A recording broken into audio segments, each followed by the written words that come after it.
자, 이번에는 상속세 과세책에 대해서 간단히 좀 알아볼게요. 상속세는 본래의 상속재산에다가 다시 가산되는 항목들이 있습니다. 요거를 잘 알아주셔야 돼요. 상속이란 것이 이때 딱 돌아가시면 상속이 개시되죠. 상속 개시되면 지금 보신 것처럼 1번 본래의 상속재산을 상속재산의 기본으로 삼습니다. 기본으로 삼는데 지금 세 가지가 더 있어요. 무슨 얘기냐면 추정상속재산이라고 해서 상속 개시일로부터 1년 이내에 인출한 돈이 2억 이상이면은 이거를 사용처를 밝혀야 됩니다. 만일에 통장에서 아버지로부터 현금을 빼가지고 1년 이내에 2억 이상을 뺐다고 그러면은 이 돈의 출처를 다 사용처를 밝혀야 된다는 뜻이에요. 만약에 2년 이내에 5억 이상이면 이것도 마찬가지로 추정상속재산에 해당이 돼서 사용처를 입증을 해야만이 과세가액에서 제외시켜주는 거예요.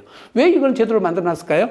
상속이 임박해서 그거를 현금으로 인출해서 또는 그런 것들을 현금으로 자녀들한테 표 안 나게 줬을 경우에 상속재산을 줄이는 효과가 생기잖아요. 그런 거를 막기 위해서 추정상속제도라는 걸 만들어놨습니다. 그러니까 미리미리 무슨 현금을 빼서 그걸 사용했다면 국가에서나 세무서에서 알 길이 없겠지만은 돌아가시기 직전에 현금을 인출해가지고 상속인 계좌나 아니면 차명 계좌를 옮겨놓거나 그 돈을 활용해서 노출이 안 되는 자산으로 변환시켜놨다 하더라도 지금 보신 것처럼 이 추정상속재산에 해당이 돼서 사용처를 입증하지 못하면 다시 상속재산에 가산돼 버립니다.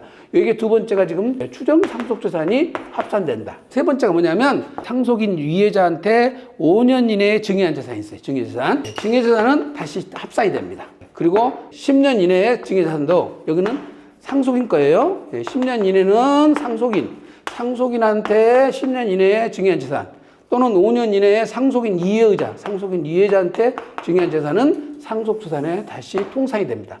세 번째 상속재산에 들어간 것이 뭐라고요? 사전 증여재산 중에서 상속인은 10년, 상속인 이해자는 5년 이내에 증여한 것들은 상속재산으로 들어와버린다. 여기서 이제 여러분들이 기본적으로 알아두실 것은 그러니까 상속이 임박해서 피상속인이 상속인들한테 재산을 증여하는 것은 효과가 별로 없죠.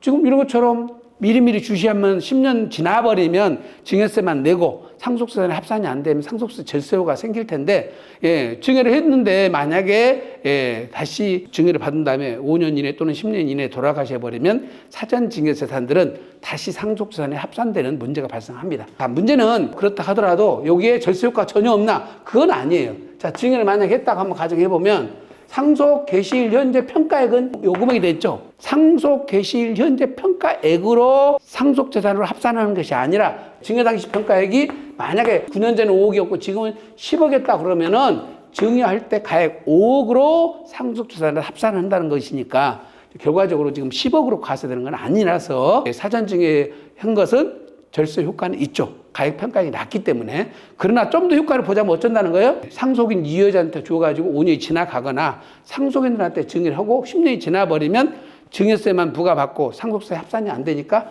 당연히 더 유리해지겠죠. 가장 유리해지겠죠. 그래서 사전 증여를 할 때는 미리미리 하라는 이유가 지금 말씀드린 것처럼 사전 증여를 한 다음에 상속이 이루어져 버리면 다시 상속재산이 합산되는 문제 때문에 그렇습니다. 네 번째가 상속인 이후에 발생한 확정된 것 중에서 상속재산에 가산되는 거 있어요. 이거를 우리가 간주상속재산이라고 그러는데 간주상속재산은 지금 이제 세 가지입니다. 퇴직금하고 보험금하고 신탁재산입니다. 특히 이제 보험금에 관해서는 참고로 보험금 가입할 때 가입자가 있고 피보험자가 있고 그리고 수익자가 있죠. 이 세 가지가 있죠. 보통은 피보험자를 우리가 부모님으로 돌아가신 분, 사망인으로 이제 부모님으로 해놓고 대신 가입자 또는 이 가입자보다 더 중요한 것은 이 보험금 불입자가 더 중요한데 보험금 불입자가 부모님이시고 수익자가 상속인으로 돼버리면 요거는 상속재산으로 합산돼 버립니다. 보험 가입하실 때 중요한 거는 보험금 가입자와 수익자와 동일하게 해놓으시고 부모님이 불입하고 자녀들이 받아버리면 상속재산이 합산돼 버리기 때문에 보험금 불입자를 자녀로 하고 피보험자를 부모님 명의로 해서 보험을 가입하셔야만이 지금처럼 상속재산에서 제외가 됩니다. 그래서 이 세 가지가 또 추가로 상속재산에 가산되기 때문에 지금 보시면 상속세는 상속이 딱 이루어지면은 절세할 수 있는 아웃라인이 없어요. 딱 이미 끝나버리니까. 지금 모든 것이 우리가 놀다가 동작 그만 하면 딱 멈춰있는 상태에서처럼 여기서부터 다 계산해갖고 1년 안에 2억, 2년 안에 5억 초과되는 인출금들에 대해서는 또는 채무에 대해서는 다 소명을 해야 됩니다. 어디다 사용했는지를 소명해야 되고 다시 계산해서 상속인 이해자한테 5년 이내 증여한 재산이 있으면 또는 상속인한테 증여한 재산이 10년 이내에 있으면 상속재산에 다시 합산돼서 상속세가 다시 전체적으로 다시 한번 정산되는 개념으로 온다. 물론 이제 상속세에 대한 공제는 일괄 공제가 있고 배우자 공제가 있습니다. 따라서 증여보다는 공제가 훨씬 크죠. 일괄 공제가 5억이고 배우자 공제는 기본 5억부터 30억까지가 되기 때문에 상속에 따른 공제액은 증여보다는 훨씬 큽니다. 그래서 지금 보신 것처럼 과세 체계가 상속과 증여세는 근본적으로 차이가 있죠. 상속세는 아까 우리가 뭐라고 했어요? 유산 취득세 개념이 아니라 유산세 체계로 과세를 하고 평가를 할 때는 상속 개시 당시에 증여와 상속이 똑같이 평가를 하고 세율도 똑같이 적용을 하는 거지만은 공제는 다르다고 그랬죠. 증여는 10년마다 하나씩 공제를 못 했잖아요. 부부간에는 6억, 직계 종비속 간에는 5천만 원, 그 다음에 친인척 간에는 1,000만 원밖에 공제가 안 됐는데 상속의 경우에는 이제 일괄 공제도 있고 배우자 공제도 있고 금융상속 공제도 있고 주택상속 공제도 있고 이런 것들 공제들이 또 추가로 다 있습니다. 있으니까 상속에서는 공제액이 더 크는데 지금 보신 것처럼 상속재산으로 가산되는 항목들은 4가지가 있다는 것을 확인하시고 과세체계를 우선 기본적으로 이해를 하셔야 됩니다.